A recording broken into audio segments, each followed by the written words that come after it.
ಅರಿವಿರಲಿ.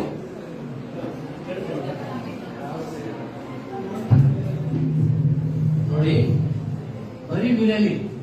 ಗಿಡ ಮರಗಳೇ ಈ ಜೀವ ಸಂಕುಲದ ಶ್ವಾಸಕೋಶಗಳು. ಅಡಿಡಿಸೆ ಗಿಡ ಮರಗಳೇ ಈ ಜೀವ ಸಂಕುಲದ ಶ್ವಾಸಕೋಶಗಳು.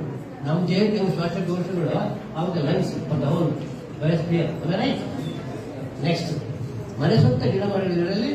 ಊರ ನೋಡಿ, ನಿಮಗೆ ಸ್ವಲ್ಪ ಮನೆ ಸುತ್ತ ಗಿಡ ಮರಗಳಿರಲಿ. ಊರ ಸುತ್ತಮುತ್ತ ತೋಪುಗಳಿರಲಿ. ನಮ್ಮ ಕಾಲದ ತೋಪುಗಳಂತಿದ್ದು ಊರು, ಪ್ರತಿಯೊಂದು ಊರುಗಳು ಹೇಳಿ ಎಂತ ಪೂರ್ವಿಕರು ಅವ್ರು ಯಾರು ಹೇಳ್ಕೊಂಡಿರ್ಲಿಲ್ಲಪ್ಪ. ಅವೆಲ್ಲ ಮಾಡಿದ್ರೆ ಈಗ ಸಂಘ ಸಂಸ್ಥೆಗಳು ಬೇಕು. ಸರ್ಕಾರ ಇದಕ್ಕೆ ಖರ್ಚು ಮಾಡುತ್ತೆ, ಬರೇ ಪ್ರಚಾರಕ್ಕೆ ಖರ್ಚು ಮಾಡ್ತಾ ಐತೆ. ಪಾಲ್ಸರಿ ಯಾರು ಕಡಿಮೆ ಬಹಳ 50%. ಇದೀಗ ಸುತ್ತಮುತ್ತ ತೋಪುಗಳಿರಲಿ. ಊರು ಸುತ್ತ, ನಗರ ಸುತ್ತ ಮಲೇಷ್ಯಾಕ್ಕೆ ಹೋಗಿದ್ದೆ, ಕೋಲಾಲಂಪುರ. ಅಲ್ಲಿ ಇಡೀ ಗ್ರೀನ್ ಬೆಲ್ಟ್ ಇರುತ್ತೆ. ಅಲ್ಲಿ ಇಡೀ ನಾವು ಇಲ್ಲಿ ಆದಷ್ಟು ನಗರ ಸುತ್ತ ಕಾಡುಗಳಿರಲಿ.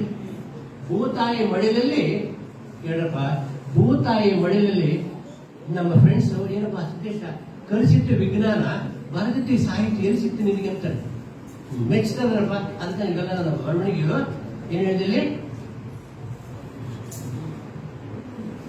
ಭೂತಾಯಿಯ ಮಡಿಲಲ್ಲಿ ಈ ಹಸಿರು ವನಸಿರಿಯ ನಾವು ಉಳಿಸಿದಲ್ಲಿ ನಮ್ಮ ಉಸಿರು ಉಳಿದೀತು. Be serious. ನಮ್ಮ ಉಸಿರು ಉಳಿದೀತು, ಜೊತೆಗೆ ನಮ್ಮ ಕುಡಿಗಳ ಜೀವ.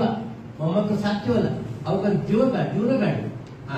ಮೊಮ್ಮಕ್ಕಳು ನಿಮಗಿಲ್ಲ ಸ್ಪೆಷಲ್, ಅದ್ರ ಜೀವನಲ್ಲಿ ಇದ್ದಾವೆ. ಮುಂದೆ ನಾವು ಎಚ್ಚರ ವಹಿಸಿದ್ರಿ